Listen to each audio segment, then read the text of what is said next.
5 steps to actually EQ your snare is deal with harmonics that are causing ringing, emphasize the fundamental of the snare. If your snare doesn't sound full enough, make sure you're getting that crack right around 1K, and then boost the top end for additional sizzle and sheen, and then also make sure that you're high or low passing the very, very top end to avoid any other bleed into your snare mic from things like the hi-hat. I hope you're doing fantastic today. Today we're gonna be talking about how to EQ your snare drum, because the snare drum is almost always one of the loudest elements of your mix, and if it sounds crappy, then so does your mix.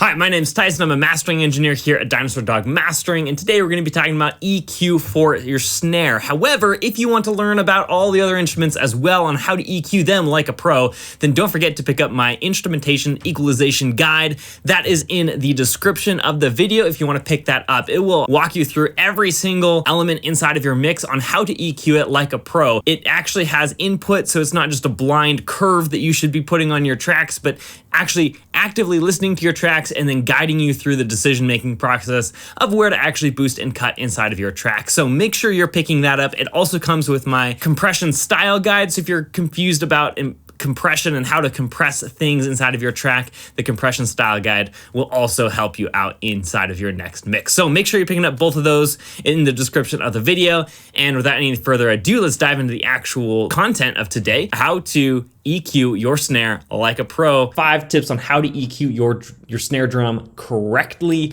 and this is going to be super powerful and help you get your snare drum to sound exactly like you want it to inside of your mix. Okay, so let's dive in and get started. The first thing that we're going to be focusing on when we're EQing our snare drum is harmonics. Oftentimes, especially with live drums, you'll have this ringing sound in your snare that may or may not be nice depending on the genre you're working on. This mix that I have in front of me is a rock mix, and generally I want a very dry sounding snare. So let's take a listen to it and then determine where that ringing is coming from.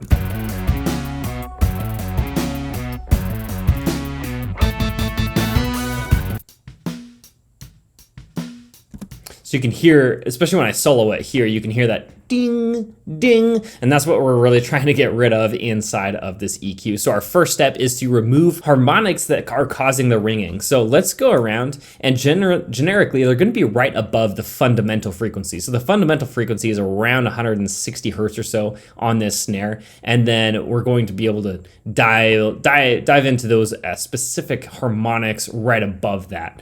So if it's right around 160, we'll probably find one around 320 is kind of my guess. But let's listen to it and see if we can find it.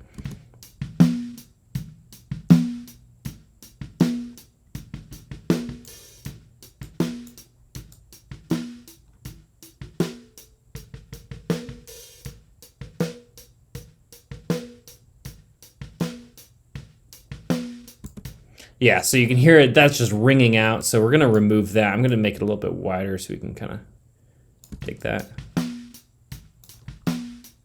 Ooh, there's another one here. Yeah, right there.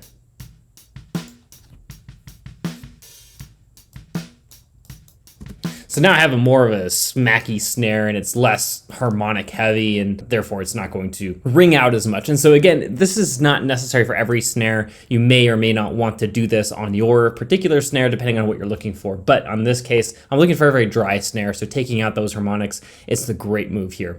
Okay, so the second thing I want to do is boost the fundamental of my snare drum. So let's go find that fundamental again and boost it.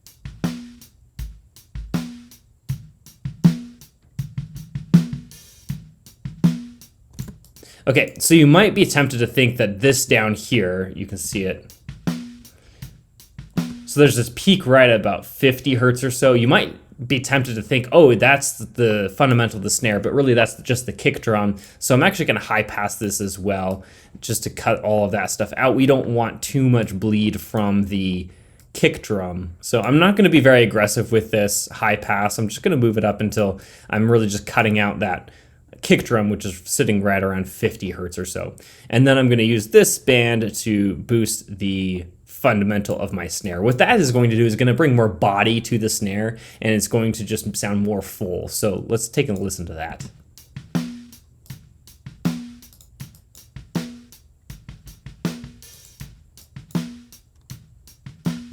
Okay, so my snare definitely sounds more full now, but the issue is that it sounds dead. It sounds too low and heavy, so we need to balance that out. Let's go ahead and take our next EQ, and we're gonna be looking for the crack of the snare. So that crack of the snare generally lives around the 1K to 2K-ish. Somewhere around here, depending on how your snare drum is tuned, you're gonna find it somewhere in there. So let's go looking for that.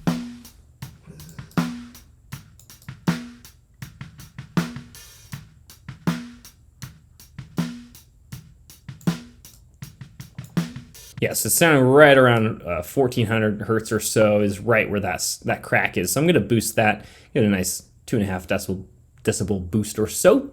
And then the last step that I want to do, so we've already covered the first three. Remove harmonics that you don't like that cause ringing, boost the fundamental of the snare for more fullness, increase around 1K for the crack of the snare, and then the fourth step is to add some top end sheen to it. Even as it stands right now, the snare drum sounds a lot better, but it's missing a lot of that high-end information that's really going to bring it out, bring out that definition of the snare and really cause it to shine. If we listen to a reference track, you're gonna notice there's a lot more top end to snares than you really think there might be. So we're gonna go ahead and give a nice heavy boost here, and we're just gonna slowly move back until we feel like we're getting all the top end sheen that we really want to out of this snare.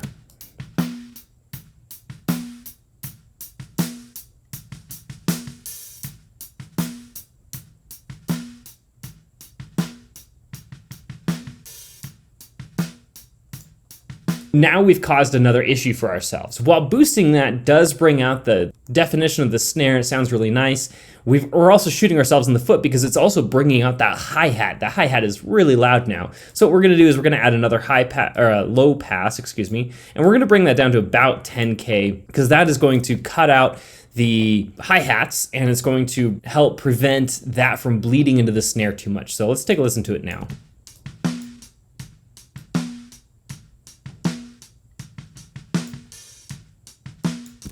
And you might think, oh, well, that snare sounds a little bit kind of funky and dead now. But if we listen to it in context, it's gonna sound really good.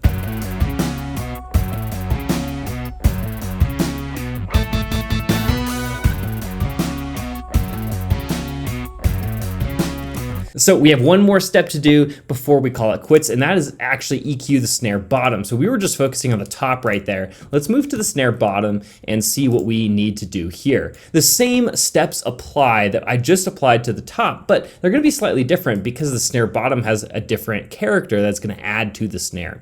So let's just solo both the snare mics. So we have the snare bottom and snare top. And what I'm gonna do is I'm gonna remove those fundamental frequencies here, or excuse me, those harmonic frequencies right around here. And I'm probably just gonna do one big cut because generically the bottom just has a lot of more mud than I really need it to. And mostly the reason why I have the bottom snare is for the sizzle, the actual snares bouncing against the head, the bottom head of the snare. And so let's cut out these harmonics first.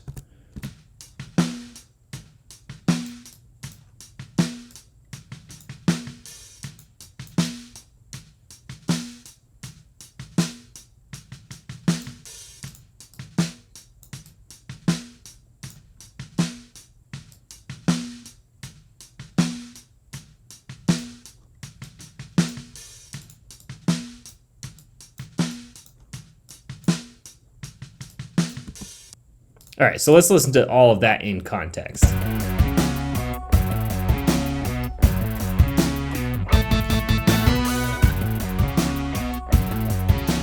So remember, the 5 steps to actually EQ your snare is deal with harmonics that are causing ringing, emphasize the fundamental of the snare if your snare doesn't sound full enough, make sure you're getting that crack right around 1K or so, and then boost the top end for additional sizzle and sheen, and then also make sure that you're high or low passing the very, very top end to avoid any other bleed into your snare mic from things like the hi-hat. So this is definitely applicable for anything that is recorded live on a live drum set because there's a lot more issues with dealing with the other instruments that engage with the snare drum. We want to isolate that snare drum as much as possible. Thanks for watching, and I will see you in the next one.